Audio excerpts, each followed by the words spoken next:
What's going on, everybody? Ditty here, and I've got an MLG Team Slayer game on the pit, and I'm playing with a couple of guys you might know. Mr. Paul B, Jesse or iFamous Films, and the Don of Halo himself, Mr. M Vito. I chose this game because I'm going to be talking a little bit about the MLG Columbus event which happened this past weekend. And also because the game is also really intense. We're neck and neck with the other team throughout the whole game, and it's got somewhat of an exciting ending. I really wish I had recorded this while we were playing because our reactions were just so awesome. It was just so frantic at the end. You'll see what I mean here in a bit. And all the guys I mentioned, all the guys I'm playing with, I'll have their links down in the description, so you can go ahead and check them out if you haven't already. But let's get into MLG Columbus recap and what this tournament means for Halo's MLG future. For those of you who couldn't watch the stream, I'll do a brief rundown of what happened. The teams I was specifically looking out for and what I'll be talking about were Str8 Rippin, Instinct, Ambush, and Status Quo. Now, Str8 Rippin, I was rooting for them because I've watched a lot of Ninja's live stream, and T2 and Strong Side. I've been following them since their Halo 2 career. So, Str8 came out strong early in the brackets by beating out Reality Check, which have the incredulously arrogant duo of the Sudus, which, you know, they're just completely dumb. But they lost to a really strong Team Classic soon after in the losers brackets, and that ended Str8's run for the top 8. So once they were out, I stopped following them. Now, Ambush, they came into the brackets dominating the objective types. They had such good teamwork, and even though they lost their Slayer games, they had such strong teamwork and great map control in the Capture the Flag and the Hill game types, which are the majority of the game types in the series.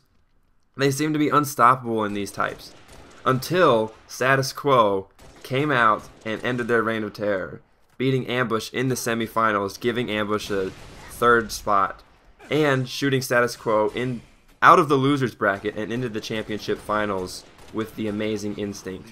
Now, I may be a little bit biased in this because I was rooting for Instinct because I Got Your Pistola is probably my favorite player on the circuit.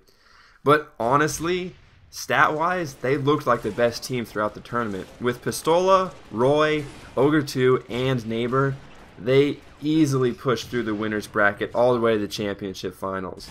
Their strong Slayer game combined with their unparalleled map control really made them a force to be reckoned with. So, since Instinct beat Status Quo earlier in the brackets, the championship series, a best of 11 games, started out in their favor at 3-2.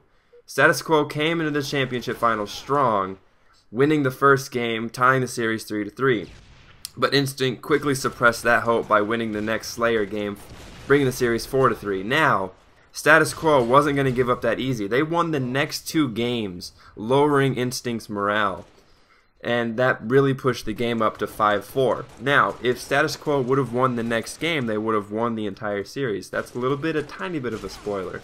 But since Instinct knew this, they got to choose, and since Instinct lost, I guess, they got to choose the game type and which map they wanted to choose next. So, since they had Halo veteran Ogre 2 on the team, he's been playing Halo competitively since Halo 1, Instinct decided to pull out one of the newer maps introduced in the MLG, Penance, which is a remake of Damnation from Halo 1.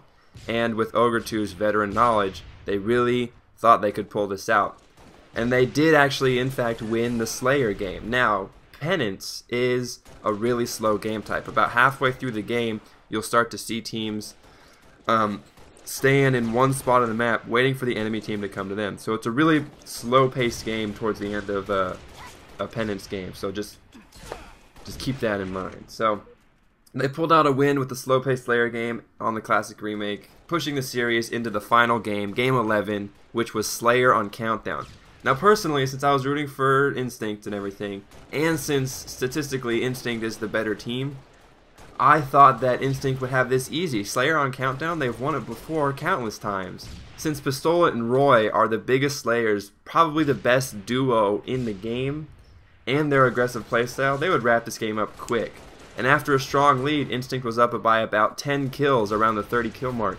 But Status Quo's Royal 2 got rocket control a couple times, and he started going to work, bringing the game up to an intense 46-47 game, Instinct up by 1. Pistola got a nice, easy, sneaky snipe on Royal, who had their rockets, so that lost Status Quo's rocket control.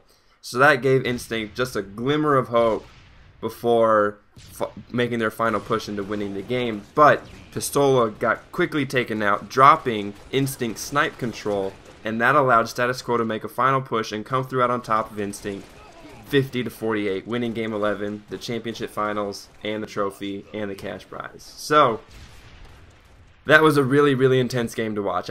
My heart was racing. I was like, no, no, no, no, no, no. And I was really disappointed when Instinct lost. And I've never been a huge fan of Status Quo, but, you know, what can you do? They won the best out of 11. So it was really intense and it was really exciting to watch. So I've been following about MLG for about 4 years now, and I have to say this event that I was watching was probably the most intense in a really long time, since Halo 3 days for sure.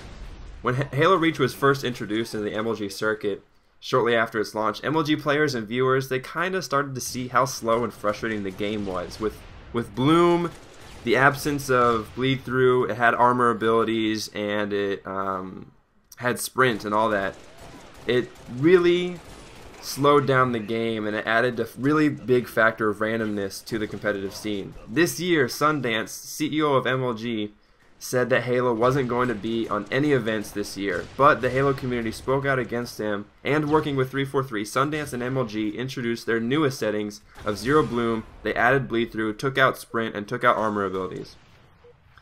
This really sped up the game, and pros and MLG viewers quickly saw how much fun Halo was again.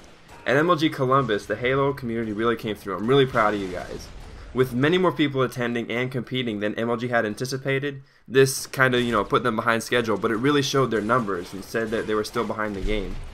In an interview with GameSpot, Sundance said that it was still too early to decide Halo's future in the upcoming events, but I'm positive we're going to see that later this year at some events. With the turnout at Columbus, it's going to be awesome.